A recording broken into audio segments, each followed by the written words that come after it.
जय हिंद साथियों, बहुत ही अधिक चर्चित विषय है। खासतौर से अभी आप लोगों ने अखबारों में देखा होगा, आईपीसी सेक्शन 124A राजद्रोह। राजद्रोह क्या है, इसके बारे में पढ़ेंगे। सेडिशन। मैं एक छोटा सा उदाहरण आपके सामने दे रहा हूं। घर में छोटा चुन्नू बोला कि आज उड़द की दाल बनेगी। बड़ा वाला बोला कि नहीं, मसूर की बनेगी। तभी पिताजी की कड़कती हुई आवाज़ आएगी, नहीं, मूंग की दाल बनेगी। दोनों बच्चे शोर करने लगे, एक उड़द की दाल के लिए, एक मसूर की दाल के लिए। तो पिताजी ने कहा कि बनेगी मूंग की दाल, और जो ज़्यादा शोर करेगा घर से निकाल दिया जाएगा। अब इसमें जांच के देखिए ये क्या है, ये इसके बारे में थोड़ा सा अंदाज़ा कीजिए क्या है। यानी कि बच्चों की नापसंद क्या इतनी बड़ी बात हो सकती है। बच्चों की दाल की पसंद है, घर के खिलाफ विद्रोह नहीं है, पर पिताजी क्या कहते हैं, घर से निकाल देंगे। ये मैंने छोटा उदाहरण दिया है समझने के लिए। दूसरी चीज़, क्रिकेट का मैच देख रहे हैं, भारत का है, दूसरी तरफ दूसरे देश की टीम खेल रही है, और अचानक में आपने देखा कि दूसरी देश के टीम के एक क्रिकेटर ने एक छक्का बड़ा शानदार मार दिया, ताली बजा दी। तो साथियों, दूसरे देश के प्लेयर ने अगर अच्छा छक्का लगा दिया, कोई अच्छा शॉट लगा दिया, अच्छी बॉल फेंक दी, और अगर हमने ताली बजा दी, तो क्या ये सेडिशन में आएगा, देशद्रोह है? तो ये बातें जज करने के लिए अभी हम पूरा पढ़ेंगे, और फिर जज कीजिएगा कि ये क्या बातें हैं, कि क्या चीज़ें हो रही हैं। दूसरे देशों के वैज्ञानिक नई खोज करते हैं, हम खुश होते हैं क्योंकि ताली बजाते हैं। तो ये सब बातों पर गौर करेंगे। मेरा नाम गोपाल अग्रवाल। आज विषय पर पढ़ेंगे धारा 124A IPC Indian penal code, और विषय है सेडिशन। सेडिशन क्या कहता है? मैंने आपको जो उदाहरण दिए थे मैं भी समझाऊंगा आगे के लिए। सेडिशन के दो तत्व हैं। सेडिशन में हमारा राजद्रोह देश के प्रति नहीं है, हमारा विरोध देश से नहीं है, हम देश के प्रति कुछ भी गलत नहीं कर रहे हैं। हमारी अगर कोई भी बात, हमारी असहमति सरकार के साथ है, हम सरकार की बात को पसंद नहीं करते और चाहते हैं कि उसके बदले में सरकार ये ना करके ये करे, हमारी इच्छा ये है कि हम इस चीज़ को इस तरीके से नहीं, इस तरीके से चाहते हैं।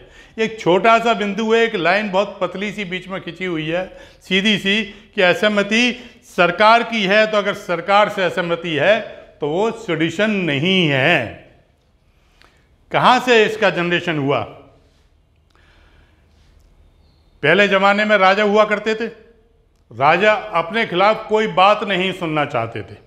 राजा कहेगा फिर अगर राजा अपने खिलाफ बात कर ले, तो राजा के खिलाफ कोई अगर बोलता था तो राजा उसे राजद्रोह, क्योंकि राजा के खिलाफ द्रोह हो रहा है तो राजद्रोह, उसे राजा राजद्रोह की श्रेणी में रखता था कि वह राजद्रोह हो रहा है, राजा नहीं सुनता। परंतु अब लोकतंत्र है, अगर राजा चाहे तलवार से किसी से अपनी बात मनवाना, तो तलवार से बात नहीं मनवाई जा सकती। उसे अच्छे काम करने चाहिए, वाहवा लूटने के लिए कुछ अच्छे काम करने चाहिए। परंतु वो राजतंत्र का मामला है, अब लोकतंत्र है, तो लोकतंत्र में बातें एकदम से अलग आ गई हैं। तलवार से प्यार नहीं कराया जा सकता, तलवार से चाटुकारिता कराई जा सकती है। अब हम आते हैं कुछ थोड़े से इतिहास की ओर। मैं अपने सभी साथियों से जो हमारे इस वीडियो को सुन रहे हैं और जो यहाँ पर हैं, लिखने की कोई आवश्यकता नहीं है। मैं आपको बीच बीच में प्रश्न भी बताऊंगा कि इनसे कहाँ कहाँ पर प्रश्न जनरेट हो रहे हैं जो हमारे कॉम्पिटिटिव एग्जामिनेशन के लिए आते हैं। परंतु पूरा विषय मैं एक इस तरह रोचक ढंग से रखूंगा कि आपको, मैं समझता हूं कि आजीवन आप भूलेंगे नहीं इस धारा को और राजद्रोह के विषय को। जलियांवाला बाग आपने सुना होगा, बहुत ज़बरदस्त नरसंहार हुआ था। तो गांधी जी ने जलियांवाला बाग के खिलाफ और रोलेट एक्ट के खिलाफ लेख लिखे थे अपने, तो गांधी जी को गिरफ्तार कर लिया गया। 1922 में गांधी जी के ऊपर राजद्रोह का मुकदमा चला। तो गांधी जी ने एक बात कही थी, और वो बात एक राजद्रोह के मामले में एक फिलॉसफी बन गई है, और वो चीज़ें आप ध्यान कर लेना। गांधी ने क्या कहा था? जज थे बूमफील्ड, तो गांधी ने कहा था जब राजद्रोह का मुकदमा चल रहा था, उन्होंने कहा कि अफेक्शन कांट बी मैन्युफैक्चर और रेगुलेटेड। मतलब क्या है? देखिए, सब रोजाना जानते हैं, प्यार आप ना तो बना सकते हैं किसी फैक्ट्री में और ना प्यार के ऊपर कोई भी चीज़ नियंत्रण कर सकती है। एक सार्वजनिक और शाश्वत और यूनिवर्सल ट्रुथ है। प्यार क्या है? दो दिलों की धड़कन से तो प्यार हो सकता है, परंतु डंडे के जोर से आप दो लोगों के बीच प्यार नहीं करा सकते। तो गांधी जी ने यही कहा।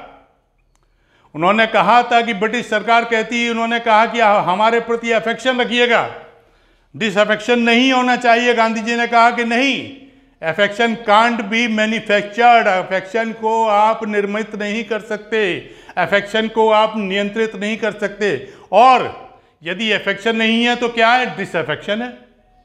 दो चीजें हैं, दोनों चीजों को आपस में नहीं मिलाया जा सकता। गांधी जी ने कहा। मैं एक बात आप लोगों को बताऊं, खासतौर से जो व्यक्ति है LLB की तैयारी कर रहे हैं और कंपटीशन की तैयारी कर रहे हैं, कि हमारे जो महान नेता थे उनके जो मुकदमे हुए हैं, वो मुकदमों की बात अलग है, उनमें गहराई देखिए, कानून से ज़्यादा उसमें गहराई देखिए। महात्मा गांधी के जितने मुकदमे हैं उनमें आपको एक फिलॉसफी की गहराई मिलेगी। डॉक्टर लोहिया के इलाहाबाद के मुकदमे आप देखिए, और मुकदमे भी। डॉक्टर लोहिया इलाहाबाद का बड़ा नामी है, ये सेडिशन का मामला है, जो लोहिया निवारक नजरबंदी का मामला लोहिया के ऊपर चला था। वहाँ लोहिया ने कोर्ट किया था हेनरी डेविड थोरो को।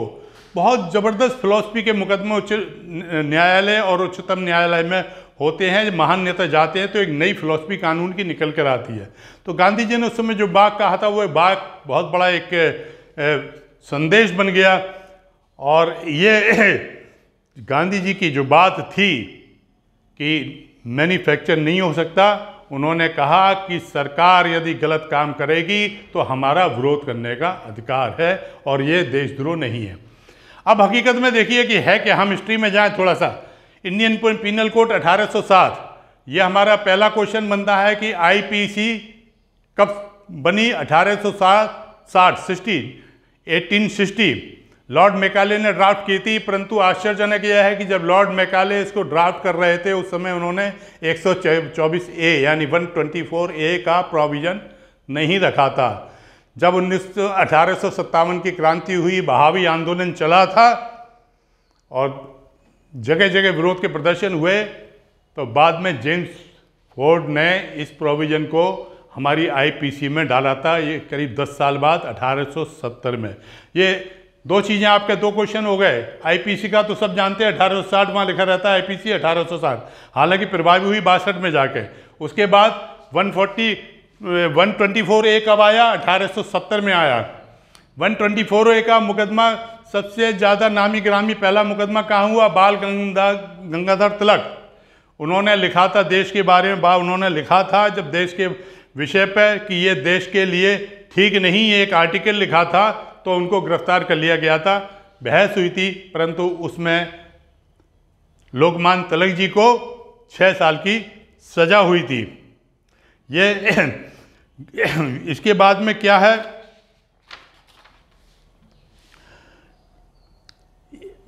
इसके बाद तो लगातार सीढ़ी चढ़ी भारत के स्वतंत्रता संग्राम के नेताओं को गिरफ्तार करने की। लोकमान्य तिलक के बाद गांधी के खिलाफ भी चला, अब अबुल कलाम मौलाना आज़ाद के खिलाफ भी चला। तो ये एक सीरीज चली, वहाँ तमाम देशभक्त लोगों जो स्वतंत्रता संग्राम में जुड़े हुए थे, उन सब के खिलाफ ये काफ़ी लोगों के खिलाफ ये मुकदमे चले। अब मैं वर्तमान में, अगर हम वर्तमान में देखें आज़ाद होने के बाद, तो आज़ाद होने के बाद भी इस धारा का बहुत कस के बहुत ज़बरदस्त दुरुपयोग हुआ है। जब देश आज़ाद हुआ, तो आज़ाद होने के बाद जब हमारा देश आज़ाद हो गया, तो फिर आवश्यकता है देशद्रोह वाली बात ही नहीं रह गई।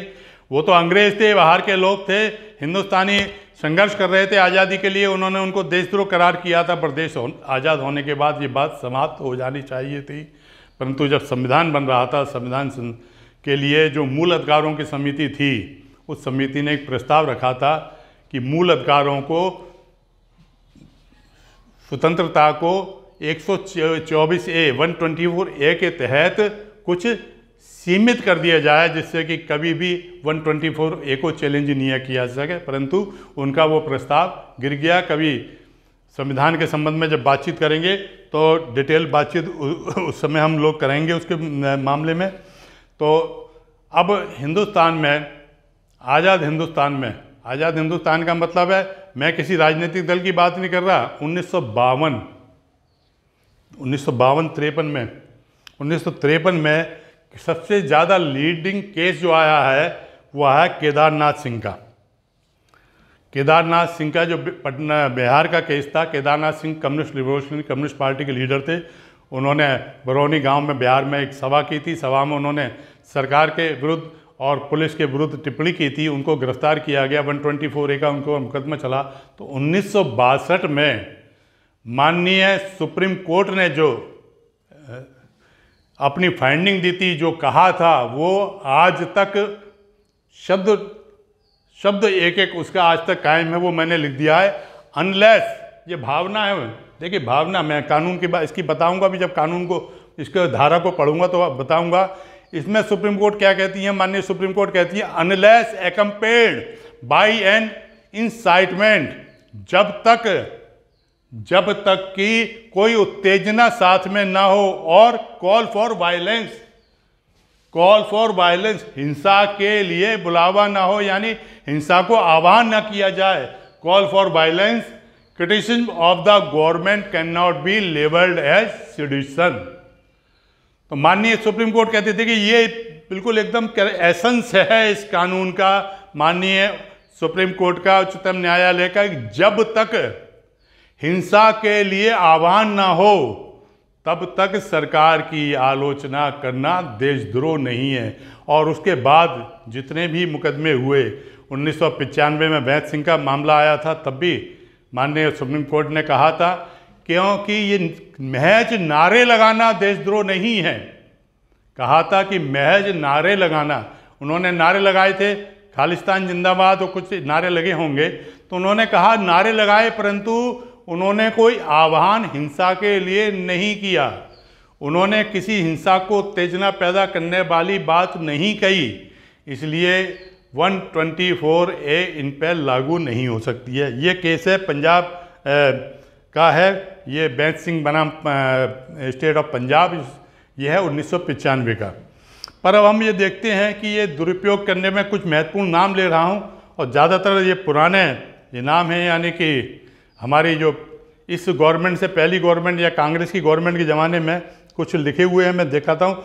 2008 में आशीष नंदी, 2010 में डॉक्टर विनायक सेन मध्य प्रदेश, 2011 में कार्टूनिस्ट असीम त्रिवेदी, 2012 में तमिलनाडु में 7,000 पूरा की पूरा गांव देशद्रोह के अंतर्गत वो कर दिया गया।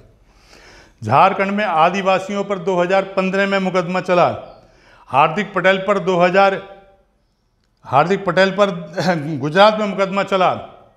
ये सब 124A में केसेज फाइल हुए हैं। और अभी रिसेंटली फारूक अब्दुल्ला के मामले में फिर कोर्ट की टिप्पणी यही थी, माननीय सुप्रीम कोर्ट ने दोहराया कि सरकार से अलग मत रखना राजद्रोह नहीं है। कन्हैया कुमार का मामला भी अदालत में पेंडिंग है। और ये बात मैं इसलिए कह रहा हूँ, देखिए मैं यहाँ पर आपको 124 के डेप्थ में ले जाना चाहता हूँ। मेरा मकसद किसी भी सरकार का विरोध या समर्थन से नहीं है, क्योंकि जब हम पढ़ाते हैं तो इतना डेप्थ में पढ़ाया जाए। मैं नहीं चाहता कि केवल विद्यार्थी एक वकील बने।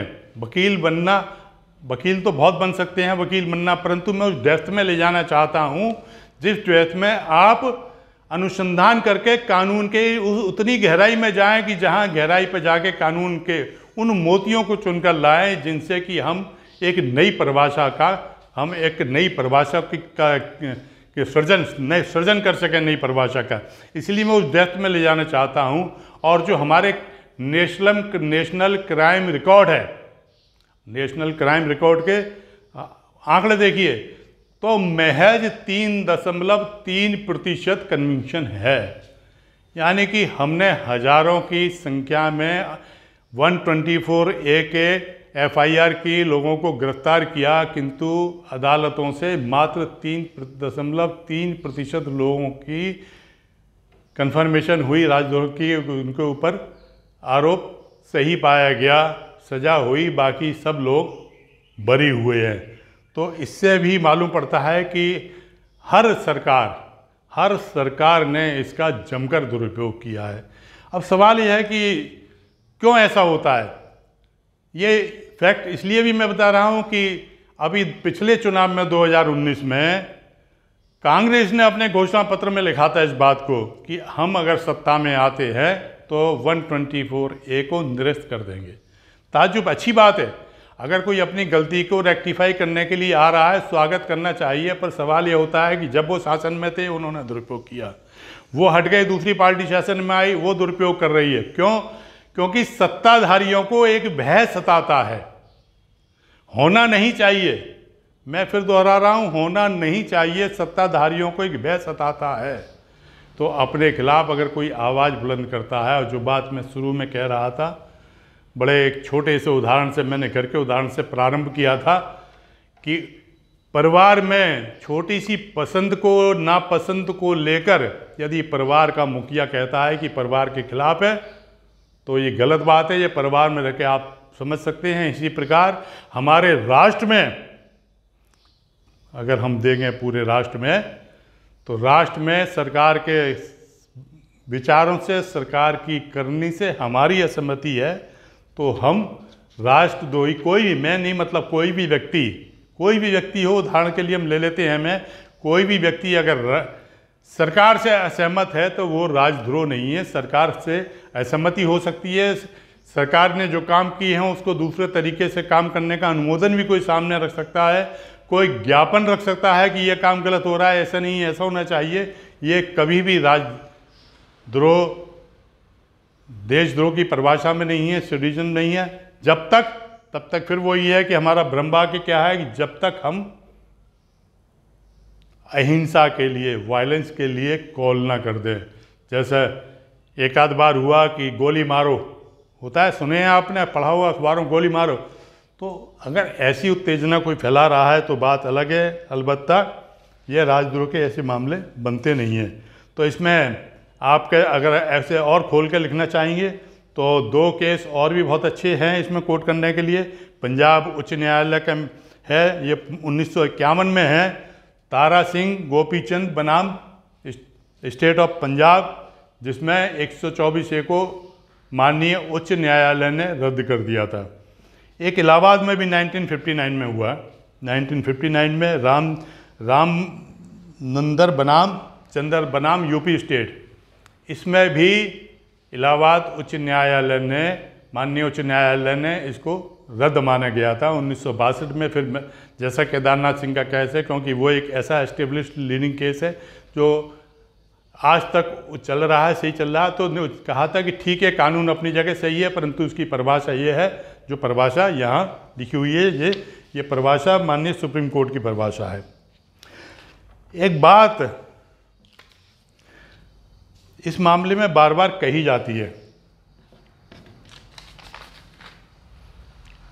कभी कभी उत्तेजना में, क्योंकि छोटी छोटी बातों को देशद्रोह से समझ लिया जाता है, एक प्रोपेगेंडा होता है। मैं केवल एक कहना चाहूँगा बात को, जब हमारे सामने नज़ीरें हैं तो नज़ीरों को सामने रखकर हम बात करें। कहीं पर छोटे मोटे ग्रुप, कहीं पर कोई उत्तेजित होकर बिना वजह कारण से कहने लग जाए कि साहब ये नारे या ये बातें हमारी भारतीय संस्कृति का नुकसान को पहुंचा रही है, तो मेरे नौजवान साथियों, मैं सभी से बहुत विनम्रता और बहुत ही कृतज्ञता के साथ मैं एक बात रखना चाहता हूं कि भारतीय संस्कृति इतनी कोई कागज़ का टुकड़ा नहीं जो कुछ छींटे पड़ने से गल जाएगी। ये बहुत विशाल और बहुत लंबी, हजारों साल की धरोहर है, इसको कोई भी नष्ट नहीं कर सकता। हमारी भारतीय संस्कृति, हमारा राष्ट्र, इसकी धरोहर, इसको कोई नष्ट नहीं कर सकता। मैं आपको गीता का एक श्लोक बता देता हूँ कि नैनम छिनंती शत्राणि नैनम दहित पावक न चैनम क्लेदयंत यापो न शोषयति मारुता। एक बड़ा गीता का श्लोक है। क्या है कि आत्मा को ना तो छेद हो सकते हैं शस्त्रों से, ना इसको जो है वो जलाया जा सकता है, ना इसको जल गीला कर सकता है और ना वायु सुखा सकती है। तो ये देश क्या है? देश हमारी आत्मा है। यहाँ के भारतीय 136 करोड़ रहने वालों की आत्मा क्या है, हमारा देश, हमारी आत्मा इसमें बसती है। इसका कभी भी बाल बाका क्या, इसको कभी कुछ हो ही नहीं सकता। इसलिए धैर्यता से, समझदारी से हमेशा काम किया कीजिए। अगर कोई देशद्रोही है तो देशद्रोही को कभी क्षमा नहीं किया जाएगा। अगर देश के खिलाफ कोई हिंसक आंदोलन के लिए आह्वान करता है, बिल्कुल क्षमा नहीं किया जाएगा, क्षमा नहीं किया जाना चाहिए। परंतु सरकार से असहमति लोकतंत्र में अच्छी बात है। हो सकता है कि मैं कोई अच्छा विकल्प रखूं, हो सकता है कि मेरी बात से अच्छा विकल्प और कोई दूसरा व्यक्ति रखे, तो ये एक चलती है। मैंने फिर आपको बता दूं, और एक चीज़ बीच में भी कहना चाहूँगा कि जिन साथियों ने हमारे चैनल को सब्सक्राइब नहीं किया है, कृपया सब्सक्राइब करिएगा। आपको बहुत अच्छे अच्छे वीडियो मिलेंगे। मैं आपको आपातकाल के बारे में भी एक वीडियो बहुत जल्दी देने वाला हूं। जून का महीना आप जानते हैं किस लिए पूरे विश्व में, भारत जून में आपातकाल के लिए बदनाम हुआ था। हम जून में आपातकाल की, संविधान में आपातकाल की जो लगाए गए थे उसके बारे में बात करेंगे, कितनी शक्ति आपातकाल लगाने की। मैं कुछ प्रमुख मुकदमे और भी आपके लोगों के, बड़े लोगों को लेके आऊँगा, जिससे फिलॉसफी की जो गहनता है वो निकल सके। मैं चाहता हूं कि हमारे जो नौजवान साथी हैं, वो चाहे नौकरी वाला हो, चाहे प्रैक्टिस करने वाला हो, चाहे और कोई हो, वो केवल पढ़े नहीं, केवल रटे नहीं, परंतु उसकी भावना को समझे और कहीं हो सके तो नए अनुसंधान की तरफ प्रेरित हो और नए नए मोती खोज कर लाए। मैं आप लोगों को अब अंत में, क्योंकि पूरी बात आप समझ गए होंगे, मैं एक बार 124A को पढ़कर आपको सुनाता हूँ क्या है, तो अब आपको बहुत अच्छी तरीके से समझ में जाएगी। 124A का टेस्ट मैं आपको सुना रहा हूँ और अब आप समझ सकते हैं इसे। जो कोई 124A IPC, जो कोई बोले या लिखे गए शब्दों द्वारा या संकेतों द्वारा या दृश्य रूपण, विजिबल रिप्रेजेंटेशन, बोलने से, किसी चित्र से या किसी विजुलेट से, किसी भी प्रकार से या अन्यथा भारत में विधि द्वारा स्थापित सरकार के प्रति घृणा या अवमान कंटेम्प्ट पैदा करेगा या पैदा करने का प्रयत्न करेगा, अर्थात डिसअफेक्शन प्रदीप्त यानी एक्साइट करेगा, डिसअफेक्शन को एक्साइट करेगा या करने का प्रयत्न करेगा, वे आजीवन कारावास से जिसमें जुर्माना जोड़ा जा सकेगा, या 3 वर्ष के कारावास के जिनमें जुर्माना जोड़ा जा सकेगा, या जुर्माने से दंडित किया जाएगा। ये 124A का टेस्ट है। इसमें स्पष्टीकरण भी दिए हुए हैं। इसके स्पष्टीकरण भी अपने आप में सेल्फ एक्सप्लेनेटरी हैं।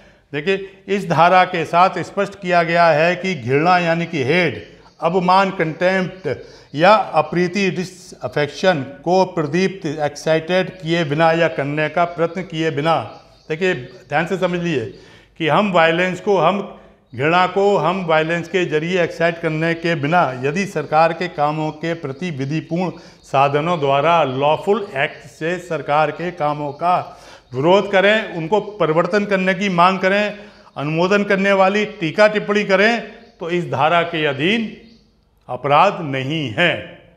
ये बहुत स्पष्ट अब तो आपको हो गया होगा। इसमें एक एक्सप्लेनेशन और भी दिया गया है। घृणा, अवमान या अप्रीति को प्रदीप्त किए बिना या प्रदीप्त का मतलब एक्साइटेड करने के प्रयत्न किए बिना सरकार की प्रशासनिक, या ये सेकंड एक्सप्लेनेशन उन्होंने दिया है, वो प्रशासनिक व्यवस्था के लिए दिया है कि अगर प्रशासनिक व्यवस्था में हम कोई टीका टिप्पणी करते हैं बिना किसी हिंसा को आह्वान किए हुए, तो वे इस अपराध के अंतर्गत नहीं आता है। ये है छोटा सा 124A के बारे में मैंने विस्तार से बताया है। मैं एक निवेदन कर रहा हूँ आप लोगों से, जिसने नहीं लिखा है, लिखने की ज़रूरत नहीं है कुछ भी, क्योंकि इसकी मुख्य बात है जो आपके प्रश्न एग्जामिनेशन में पूछे जा सकते हैं, उसके आंसर ढूंढने के लिए इसका एक छोटा सा स्क्रिप्ट आपको कमेंट बॉक्स में शाम तक डाल दिया जाएगा इसी वीडियो के नीचे, और वहाँ आराम से आप रिवीजन के तौर पर उसको देख सकते हैं। मेरी शुभकामना विद्यार्थियों के साथ है। आप लोग मन लगाकर पढ़ाई करें और पढ़ाई करते में कभी भी रट्टा नहीं मारें। बात को समझ लीजिए, जीवन भर नहीं भूल पाओगे। इस तरीके से हमें पढ़ाई करनी है, और अगर इस तरीके से पढ़ाई करनी तो आपको लगेगा कि परीक्षा बहुत आसान है। और मैं कुछ और महत्वपूर्ण विषयों पर आगे वीडियो लेकर आऊँगा। आप लोग किसी विषय पर चाहते हैं तो आप लिखिएगा, और वीडियो पूरे अनुसंधान एक रिसर्च करने के बाद होगी। मैं तो एक मात्र प्रवक्ता हूँ। दरअसल हमारी जो बैकग्राउंड टीम है उसमें सुप्रीम कोर्ट और हाई कोर्ट के अच्छे सीनियर वकील हैं, जो हर मुद्दे का बारीकी से विश्लेषण करने के बाद आप तक पहुँचाने का प्रयास करते हैं। बहुत बहुत धन्यवाद साथियों।